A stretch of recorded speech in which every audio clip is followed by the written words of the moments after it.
Hi guys, welcome back to my channel, welcome back new another video. আজকে আমি তোমাদের সাথে শেয়ার করছি একটা ওয়ান পিসের সাথে মেকআপ লুক, বা তোমরা এটা কিন্তু জিন্স টপের সাথেও ক্যারি করতে পারো দুর্গাপুজোতে।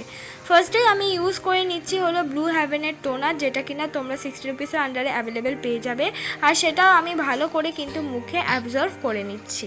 তারপর আমি ব্যবহার করছি জয়ের একটা ময়শ্চারাইজার। আর তোমরা 10 টাকার মধ্যে এছাড়াও জয় ছাড়াও অন্য অনেক ধরনের ময়শ্চারাইজার অ্যাভেলেবেল পেয়ে যাবে। আর অবশ্যই মুখটাকে যে কোনো ময়শ্চারাইজার দিয়েই কিন্তু ময়শ্চারাইজ করা খুবই প্রয়োজন। তোমরা চাইলে কিন্তু এখানে যে কোনো জেল বেস ময়শ্চারাইজার ইউজ করতে পারো। তারপর আমি ব্যবহার করলাম প্রাইমার। আমি ব্লু হ্যাভেনের প্রাইমারটা ইউজ করলাম। এটা বিগিনাররা ইজিলিভাবে কিনতে পারে, দামও কম, 150 টাকার মধ্যে, আর ভালোও কিন্তু কাজ দেয়। তারপর আমি ব্যবহার করলাম ব্লু হ্যাভেনের কনসিলার, যেটা কিনা পুরো একদমই আমার শেডের, তোমরা দেখতেই পাচ্ছ। আর যেখানে যেখানে অ্যাকনি স্পট আছে আমি সেখানে কিন্তু কনসিলারটা অ্যাপ্লাই করে নিলাম। তারপর কিন্তু আমি বিউটি ব্লেন্ডার দিয়ে সুন্দর করে ব্লেন্ড করে নিলাম। তোমরা কিন্তু এই জিনিসটা করতে পারো।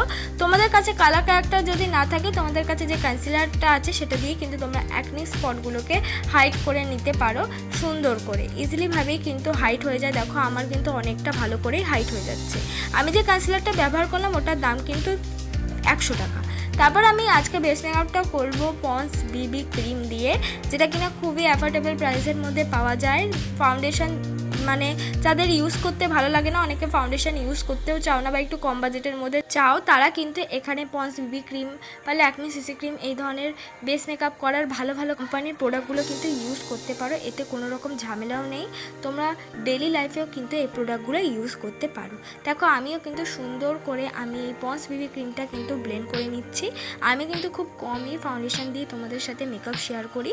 তোমরা যদি ফাউন্ডেশনের সাথে মেকআপ লুক দেখতে চাও ফিটমি বা মেবলিনের, তাহলে প্লিজ আমাকে কমেন্ট বক্সে কিন্তু জানিয়ে দিও। এবার আমি একটা ভালো কনসিলার ইউজ করব। আমি সুইস বিউটির একটা কনসিলার ইউজ করলাম, যেটা কিনা শেড নাম্বার 02। আর এটা খুবই ভালো একটা শেড। মানে তুমি যত কম দামেরই প্রোডাক্ট বেস মেকআপটা করো না কেন, তুমি যদি এই ধরনের একটা কনসিলার কিনে নাও তা একটু তোমার থেকে হাই কাভারেজে, তাহলে কিন্তু সেই মেকআপটা কাভারেজ কিন্তু ইজিলিভাবেই হয়ে যায়। আর মেকআপটাও কিন্তু অনেকটা পরিমাণ ব্রাইটনেস হয়ে যায়। দেখো আমি এই কনসিলারটা ইউজ করছি বেশি দিন ধরে নয়। খুব সুন্দর ব্রাইটনেস। কিন্তু বিগিনারদের একটা জিনিসে অসুবিধা হতে পারে, তোমরা হয়তো প্রথম বুঝবে না, একটু বেশি করে ইউজ করে ফেলবে। তাই সবসময় এই ধরনের কনসিলারগুলো একটু কম ইউজ করার চেষ্টা করবে। দেখো আমি সুন্দর করে ফুল ফেস কিন্তু কনসিল করে নিয়েছি। তারপর কিন্তু একদম ফাউন্ডেশনের মতনই কিন্তু দেখো অল্পই ইউজ করেছি, একদম ফাউন্ডেশনের মতনই কিন্তু ফুল ফেসটা একদমই কিন্তু কমপ্লিট হয়ে যাচ্ছে। তাই তোমরা চেষ্টা করবে একদম অল্প পরিমাণ ইউজ করার, তাহলে একটা সুন্দর ব্রাইটনেস পেয়ে যাবে। তারপর দেখো আমি সুন্দর করে আমার আইব্রোটাকে ড্র করে নিচ্ছি। আইব্রোটাকে ড্র করার জন্য কিন্তু আমি অ্যাঙ্গেল ব্রাশটা খুঁজে পাচ্ছি না, তাই নর্মাল একটা আইলাইনার ব্রাশ দিয়ে আমার আইব্রোটাকে ড্র করছি। তোমরা কিন্তু এই ভুলটা করো না। তোমরা সবসময় চেষ্টা করবে একটা অ্যাঙ্গেল ব্রাশ দিয়ে কিন্তু আইব্রো ড্র করে নেওয়ার। আমি একটা ব্রাউন রঙের শেডটা নিয়ে কিন্তু আমার আইব্রোটাকে আমি ড্র করে নিচ্ছি। এতে কিন্তু অনেকটাই অসুবিধা হয় এই ধরনের ব্রাশ দিয়ে আইব্রো ড্র করতে গেলে, যেহেতু আমার আইব্রোটা আবার বিগিনারদের মতন। তারপরে দেখো আমি স্কুলি ব্রাশ দিয়ে আমার আইব্রোটাকে সুন্দর করে কম করে নিলাম। একটু বেশি মোটা হয়ে গেছিলো, সেটাকে একটু অ্যাডজাস্ট করে নিয়েছি। তারপর এবার আমি একটা ব্রাউন রঙের শেড নিয়ে আমার মুখটাকে কিন্তু আমি কন্ট্রোল করে নিচ্ছি। একদম অল্প পরিমাণ একটা ব্রাউন রঙের কালার নিয়ে মুখটাকে কন্ট্রোল করেছি। এবার তার সঙ্গে কিন্তু আমি নাকটাকেও কন্ট্রোল করে নিচ্ছি। এবার অনেকের কাছেই বলবো যে আমাদের কাছে কন্ট্রোল নেই, তো আমরা কী করবো? তো তোমরা এক্ষেত্রে ব্রাউন রঙের লিপস্টিক কিন্তু ইউজ করতে পারো। তারপর এবার ব্রাউন রঙের কন্ট্রোলের সঙ্গে আমি একটা পাউডারি ব্লাশ ইউজ করেছি। তোমরা চাইলে অবশ্যই এখানে লিপস্টিক, ক্রিম বেস বা লিপ অ্যান্ড চিক টিন্ট ইজিলিভাবে ইউজ করতে পারবে। মেকআপটাকে সেট করা খুবই প্রয়োজনীয়। আমি কিন্তু ল্যাকমি ফেস পাউডার দিয়ে আমার মেকআপটাকে আমি সুন্দর করে সেট করে নিলাম। এবার করব আই মেকআপ। আই মেকআপটা আমি করছি ব্রাউন আর ইয়েলো কালার দুটো একসাথে নিয়ে ব্লেন্ডিং ব্রাশ দিয়ে ক্রিজ লাইন বরাবর আমি কিন্তু ব্লেন্ড করছি।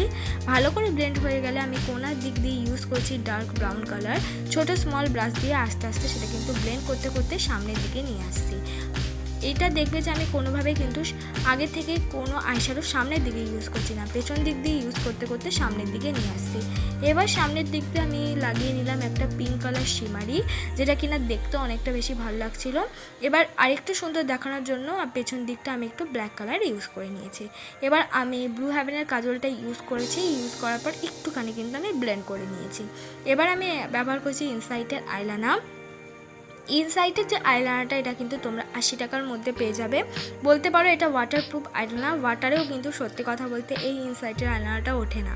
তারপর এবার আমি মেকআপটা তো সেট হয়ে গেছে, এবার আমি হাইলাইটার অ্যাপ্লাই করে নিলাম। হাইলাইটার আমি মার্সের হাইলাইটার অ্যাপ্লাই করেছি। তোমরা চাইলে এখানে যে কোনো আইশ্যাডো অ্যাজ এ হাইলাইটার হিসেবে ইউজ করতে পারো। হাইস্কার মাস্কারাটা আমি ইউজ করেছি, যে পুজোতে অনেকে ফলস ল্যাশেস একটু কমই পড়লেও একটু ন্যাচারালি হওয়ার চেষ্টা করে, তাই এই ধরনের মাস্কারা কিন্তু ইউজ করতেই পারো। তারপর আমি একটা নিউড রঙের একটা লিপস্টিক পরেছি, ঠিক ব্রাউন শেডের একটা নিউড কালার। তোমরা চাইলে এখানে অন্য কোনো কালার ইউজ করতেই পারো। এটাই আমার ফাইনাল লুক। বন্ধুরা, ভালো লাগলে অবশ্যই লাইক কমেন্ট শেয়ার করতে ভুলো না। খুব সুন্দর একটা মেকআপ লুক তোমাদের সাথে শেয়ার করলাম। ইজিলিভাবে পুজোতে কিন্তু এই ধরনের মেকআপ করে বেরোতেই পারবে।